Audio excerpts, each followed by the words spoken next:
Hello guys, welcome back to my YouTube channel. Today in this series of tutorial we're gonna see what is the class in Python, how to create a class and how to create an object of in class.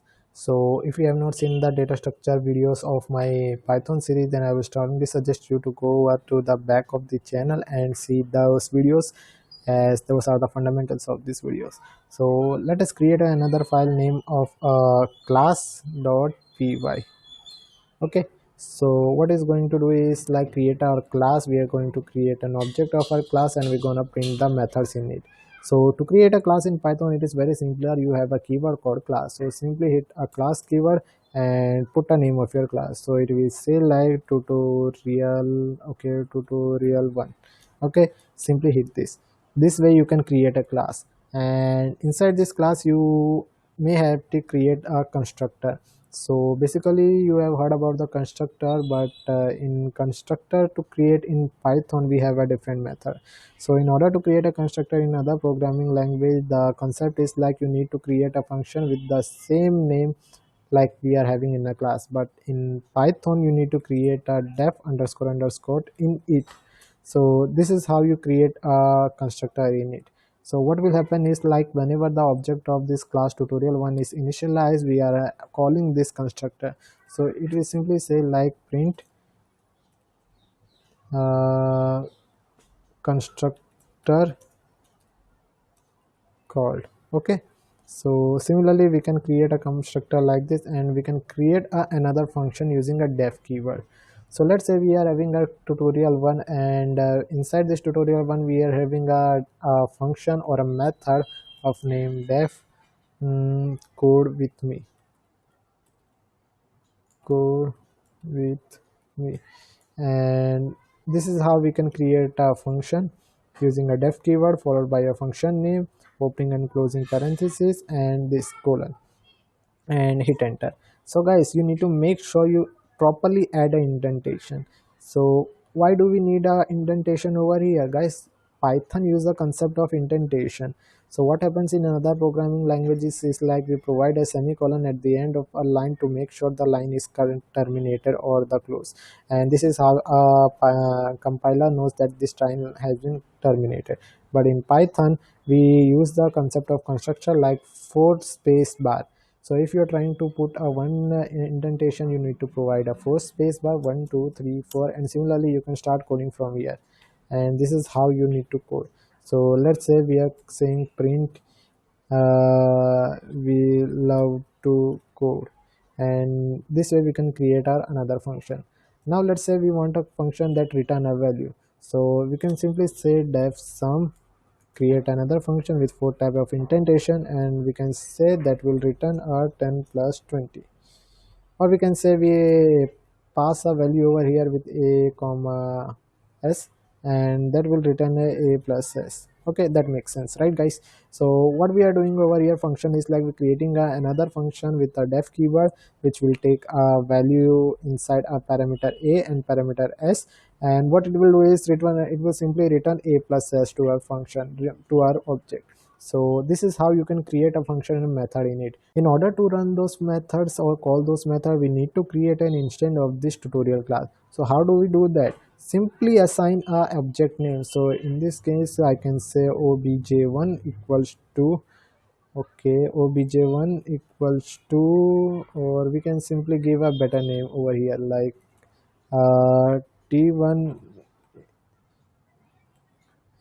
equals to, oops my bad, tutorial1. And we can simply do these things that make sure that okay, yes. And this is how you create a constructor. So what happened when we write to run is called, you can see over here like constructor call. So what happened over here is like the object 2 has been created, and when object 2 is been created, then its constructor run automatically. And in this way we can create a constructor in Python using init method, which will simply run whenever an object is initialized. If I create okay, t1, simply if I create another object of t2, then what we'll do is it will run a constructor two times. So let us clear this terminal and write the code python 3 class.py. So you can see the constructor code has been printed 2 times. So this is how you can create an instance of your or object of your class and run your program. But wait, we have not yet printed we love to code, or we have not coded this sum function. So how do we call them? So in order to call them, you all need to do is write down your object name. In this case it is t1 dot, and here you can see you got the suggestion like code with me is another is a function, and this is how you can run this code. So what it will do is it will create a t1 object of tutorial1, then it will print out this call this function or this method. So let us see how it is going to be called. So okay, take 0 positional argument number 2 were given. Okay, there is something.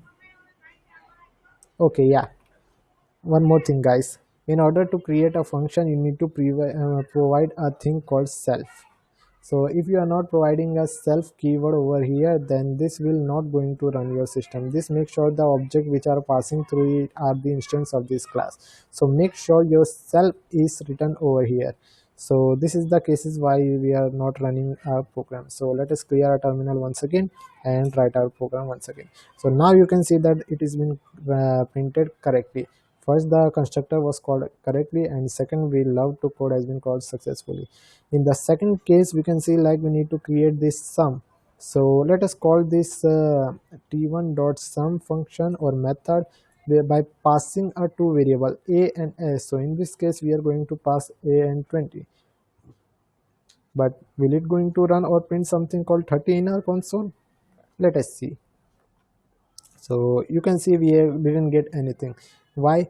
Because we are returning something called a plus over here, we are not printing over here. So what is going to do is this function will return a plus s, but there is nothing where we can store that return value. So in order to do that we are going to simply put result, or better we can do is like simply type print over here. So what we are going to do is type the print, and we're going to take it inside our print function. So what will happen is like it will return a plus s, and that return value will comes over here, and we strongly gonna print it. We are not going to store in any of the variable, we are directly printing it over the console. So now in this case it will show a 30 result. So let us clear this terminal once again and run this code. So now you can see like we have a 30, but this may create some confusion. But to overcome this, let us create a variable which will store the return value of this function, and then we will print that variable. So let us say result, and in okay, my bad, a result we are creating a we are calling our function sum 10 comma 20. Okay, and then we are printing our result. So now what's happening over here is like we are passing a 10 comma 20 to this function sum, and it is coming over here, and it is returning a plus b. So what it's doing is like this function is returning some value back to the object which is a plus s, and those a plus s will be cached by this result variable, and those result will be printed over here. So this is the easiest way to understand how a return works. So let us call this, you can see over here we got the value of 30. So this is how you can create a class in Python, and believe me guys, to create a class in Python is not a huge task as in other programming languages. And next video we will see how to inherit the property of the parent class in Python. If you like this video, give it a thumbs up. New to this channel, then make sure you hit the subscribe button and press the bell icon. And if you got any of the queries or in your mind, then feel free to post it in comment section. I will surely reply you back. See you guys in next lecture. Take care. Bye bye.